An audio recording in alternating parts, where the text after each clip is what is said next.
Kozhikode medical കോളേജിലെ ശസ്ത്രക്രിയാ പിഴവ് സംഭവിച്ചതിൽ പ്രതികരണവുമായി കുട്ടിയുടെ മാതാവ്. ഇനിയൊരു കുട്ടിക്കും തന്റെ മകളുടെ അവസ്ഥ ഉണ്ടാവരുത്, ഡോക്ടർക്കെതിരെ നിയമ നടപടിയുമായി മുന്നോട്ടു പോകുമെന്നും കുട്ടിയുടെ മാതാവ് ജനം ടിവിയോട് പറഞ്ഞു. നമ്മളിപ്പോൾ നിൽക്കുന്നത് കോഴിക്കോട് മെഡിക്കൽ കോളേജിൽ അവയവം മാറി ശസ്ത്രക്രിയ ചെയ്ത കുട്ടിയുടെ വീട്ടിലാണ്. കുട്ടിയുടെ അമ്മയാണ് ഇപ്പോൾ നമ്മളോടൊപ്പം ചേരുന്നത്. എന്തിനായിരുന്നു നിങ്ങൾ ആശുപത്രിയിലേക്ക്, ഏത് ശസ്ത്രക്രിയ ചെയ്യാൻ വേണ്ടിയാണ് നിങ്ങൾ ഇന്നലെ ഹോസ്പിറ്റലിലേക്ക് എത്തിയത്? മോൾക്ക് ഒരു 6 പേരിലുണ്ട്, അത് കട്ട് ചെയ്യാൻ വേണ്ടിയിട്ടാണ് പോയത്. ഓല് ചെയ്തത് നാവിൻ്റെ അടിയിലാണ് ചെയ്തത്. അതായത് എങ്ങനെയാണ് ഈ നാവിൻ്റെ അടിയിൽ ചെയ്തത്, നിങ്ങൾ എപ്പോഴാണ് ഇത് തിരിച്ചറിയുന്നത്? അവള് ഓപ്പറേഷൻ വേണ്ടി കയറ്റി, പിന്നെ വരുന്നത് നാവിൻ്റെ അടിയിൽ പഞ്ഞ് വെച്ചിട്ടാണ്. അപ്പോഴാണ് അറിയുന്നത് നാവിൻ്റെ അടിയിലാണ് ചെയ്തതെന്നുള്ളത്. അതിനുശേഷം ഡോക്ടർമാർ എന്ത് വിശദീകരണമാണ് ഇത് സംബന്ധപ്പെട്ട് നിങ്ങൾക്ക് നൽകിയത്? ഓല് പറയുന്നത് ഓല് കരഞ്ഞപ്പോൾ അടിയിൽ ഇത് കണ്ട് അതിങ്ങനെ ചെയ്തതാണെന്നാണ് പറയുന്നത്.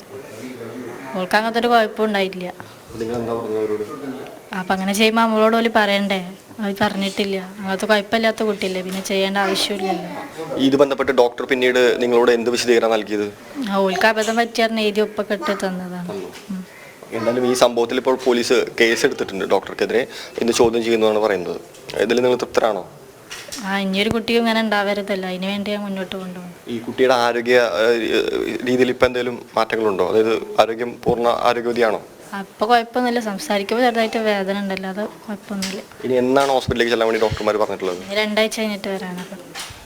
എന്തായാലും ഈ ഗുരുതരമായിട്ടുള്ള ഈ പിഴവിൽ ഡോക്ടർക്കെതിരെ പോലീസ് കേസ് എടുത്തിട്ടുണ്ട്. ഇന്ന് ചോദ്യം ചെയ്യും എന്ന് തന്നെയാണ് നമുക്ക് അറിയിച്ചിട്ടുള്ളത്. എന്തായാലും ഈ ഒരു വിഷയത്തിൽ യുവജന സംഘടനകളടക്കം പ്രതിഷേധം ശക്തമായിക്കൊണ്ടിരിക്കുകയാണ്.